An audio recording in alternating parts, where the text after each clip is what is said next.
Avez-vous déjà été bloqué par une limite indéterminée et ne savez-vous plus quelle méthode utiliser? Si c'est le cas, le théorème des gendarmes est là pour vous sauver. Bonjour et bienvenue dans cette vidéo. Aujourd'hui, je vais vous expliquer ce que c'est que le théorème des gendarmes et ensemble, nous allons l'appliquer pour calculer la limite de x sinus 1 sur x quand x tend vers 0. Alors, en quoi consiste cette technique? Consiste juste à encadrer la fonction f de x dont on veut connaître la limite par deux fonctions dont on peut connaître facilement les limites. Imaginez, je dis 2 inférieur ou égal à x et x aussi est inférieur ou égal à 2. Vous voyez, j'ai 2 qui est plus petit ou égal à x et x qui est aussi plus petit ou égal à 2. C'est que forcément x est égal à 2. Si vous avez compris ça, c'est que vous avez compris comme ça le théorème des gendarmes. Alors nous allons l'appliquer pour calculer la limite que voici et vous allez mieux comprendre. Alors 2. Si nous voulons calculer la limite de x sinus 1 sur x, ce que nous faisons, la première des choses à faire, c'est de faire quoi? C'est toujours de remplacer x par quoi? On dit x tend vers 0. Donc on va remplacer dans l'expression x par 0 pour voir ce que ça va nous donner. En remplaçant x par 0, nous trouvons ici 0. Ici sinus 1 sur x. 1 sur x, ça fait 1 sur 0, ça fait 1 sur 0. Réel sur 0, ça fait infini. Donc sinus de l'infini, ça donne quoi? Mais ça n'existe pas. Sinus de l'infini, ça n'existe pas. Ce n'est ni 0 ni infini. Tout simplement, ça n'existe pas. Ce qui veut dire que cette limite-là, on ne peut pas la trouver. On ne peut pas non plus appliquer la simplification, bien l'expression conjuguée, ni logarithme ou exponentielle, ou encore la méthode d'Hopital. On ne peut pas l'appliquer. Donc, nous allons alors faire quoi? Faire recours à notre théorème des gendarmes. C'est-à-dire qu'on va chercher à encadrer la fonction x sinus 1 sur x par deux autres fonctions dont on pourra calculer facilement les limites. Donc, avant de le faire, ce que nous allons faire, nous allons faire un changement de variable.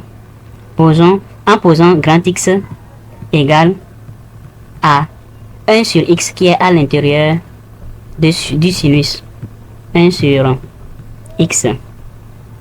Alors, si nous disons que grand X est égal à 1 sur X, regardez, ici on nous disait X tend vers 0. Donc, si X tend vers 0, alors ça veut dire que grand X va tendre vers combien? Parce que grand X est égal à quoi? Grand X égale à 1 sur X, avec X qui tend vers 0. Donc ça nous fera 1 sur 0. 1 sur 0 c'est réel sur 0 et réel sur 0 ça fait infini. Donc grand X va tendre vers infini. Bon, je préfère que nous mettons ici 0 par valeur supérieure. Je vais noter ça 0 plus. Et donc ici je pourrais avoir plus l'infini pour être précis. Par valeur supérieure.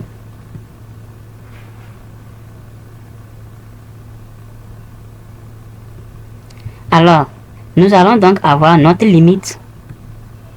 Limite qui va nous faire quoi? C'était limite x sinus 1 sur x. Le petit x est égal à quoi? À. Si on veut tirer le petit x, ça fait aussi l'inverse de grand x. Donc, ça nous fait limite de grand X, non, plutôt 1 sur grand X multiplié par sinus de à l'intérieur de sinus X c'était 1 sur X et maintenant le 1 sur X c'est ça qui est grand X, donc on mettra ici grand X. Bien sûr, quand grand X, maintenant nous travaillons avec grand X, donc quand grand X tend vers, donc on disait que quand petit x tend vers 0 plus, grand x tend vers plus l'infini. Donc quand grand x tend vers plus l'infini. Maintenant, si nous essayons toujours de remplacer grand x dans l'expression de notre fonction, nous allons trouver 1 sur plus l'infini qui fait 0 parce que c'est réel sur infini, ça en donne 0. Multiplié par sinus de grand x avec grand x qui est infini, on a toujours sinus de infini qui n'existe pas. Donc voilà pourquoi nous allons appliquer le théorème des gendarmes. Donc, théorème des gendarmes. Théorème des gendarmes. J'ai bien dit ici que le théorème des gendarmes consiste juste à encadrer notre fonction par deux fonctions dont on peut connaître facilement les limites. Ok, on va essayer d'encadrer 1 sur x sinus x. Donc, pour tout x, élément de R, si on prend grand x, un élément de grand R, on sait que sinus x est compris entre moins 1 et 1.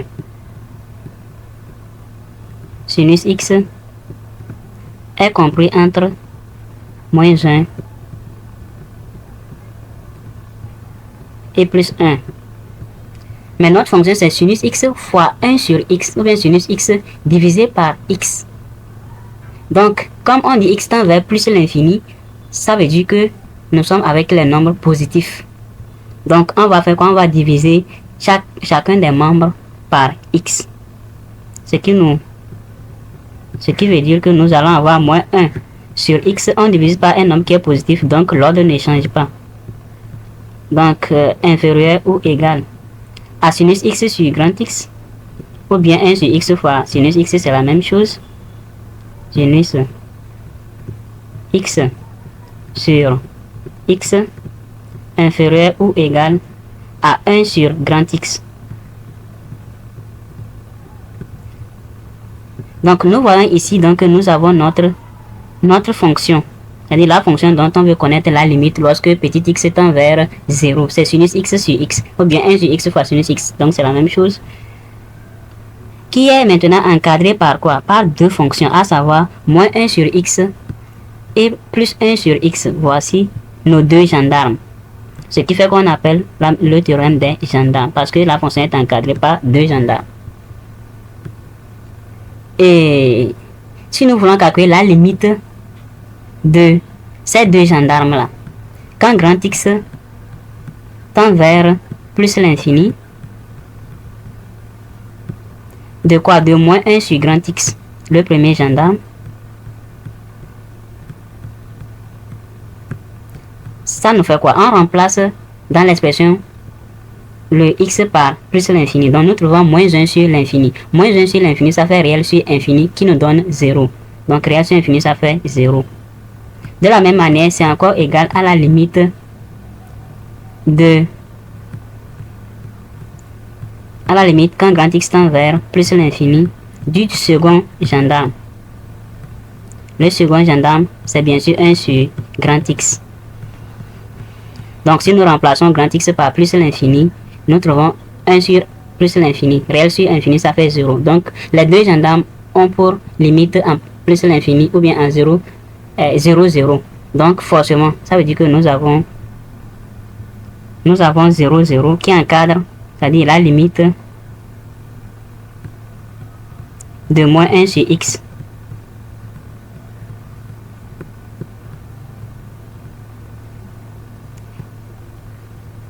Qui est égal à la limite de 1 sur x.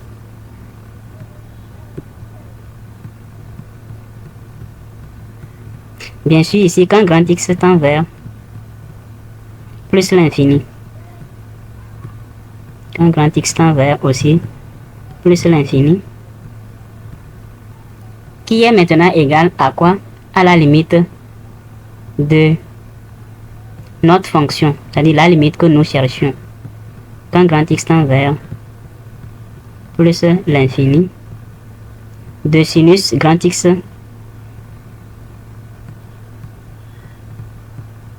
sur x. Donc c'est égal à la limite de sinus grand x sur x, parce que sinus grand x sur x est encadré par moins 1 sur x et plus 1 sur x. Si vous vous souvenez, en haut, j'avais pris l'exemple de 2 qui était compris, de x qui était compris entre 2 et 2. Donc ça veut dire que on a 0 à gauche, 0 à droite, ce que forcément ce qui est à l'intérieur est aussi égal à 0. Or, sinus grand x sur x, c'est parce qu'on avait fait un changement de variable. Sinon, ça, c'était la limite de... On va revenir à l'état initial, à notre fonction même. On va encore remplacer les choses par ce que c'était. Grand x, c'était 1 sur x. Donc, on aura sinus de 1 sur x, sinus de 1 sur petit x, bien sûr, divisé par grand x. Avec grand x, on avait posé grand x égale à 1 sur x. Donc, comme on va diviser par 1 sur x, Comme on va diviser par 1 sur x, ça veut dire que le x va remonter en haut de petit x. Donc ça nous fait ici petit x. Bien sûr, quand petit x tend maintenant vers 0. Parce que si grand x tend vers plus l'infini, l'inverse va tendre vers 0. Qui va nous donner alors notre résultat qui est 0.